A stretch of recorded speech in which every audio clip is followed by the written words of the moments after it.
يسألونك عن الساعة أيان مرساها قل إنما علمها عند ربي لا يجليها لوقتها إلا هو ثقلت في السماوات والأرض لا تأتيكم إلا بغتة يسألونك كأنك حفي عنها قل إنما علمها عند الله ولكن أكثر الناس لا يعلمون.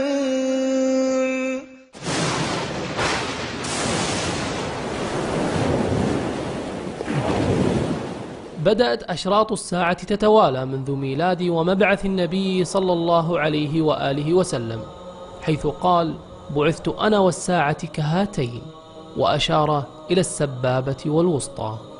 ثم توالت العلامات وظهر منها الشيء الكثير، فعلى سبيل المثال ما ورد في أحاديث متفرقة من أحاديث المصطفى صلى الله عليه وسلم: بين يدي الساعة فتح بيت المقدس، واستفاضة المال حتى يعطى الرجل 100 دينار فيظل ساخطا، ولا تقوم الساعة حتى يكثر الهرج.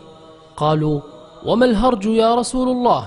قال: القتل. وقال أيضا: بين يدي الساعة يظهر الربا وينتشر الزنا ويشرب الخمر،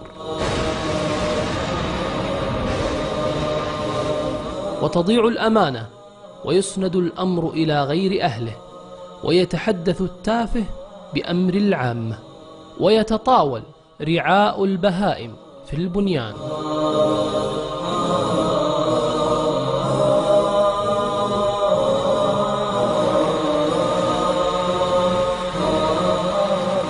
وينزل المطر ولا تنبت الأرض شيئا. وإذا رأيت مكة قد بعجت كظائم، أي أنفاقا، ورأيت البناء يعلو رؤوس الجبال، فاعلم أن الأمر قد أضلك. ولا تقوم الساعة حتى تكثر الزلازل في هذه الأمة، ويكون فيها خسف ومسخ وقذف، ويكثر فيها موت الفجأة.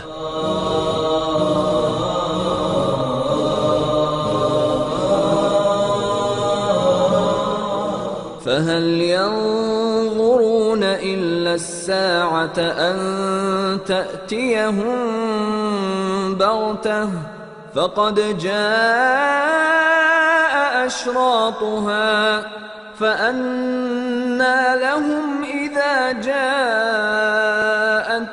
ذكراهم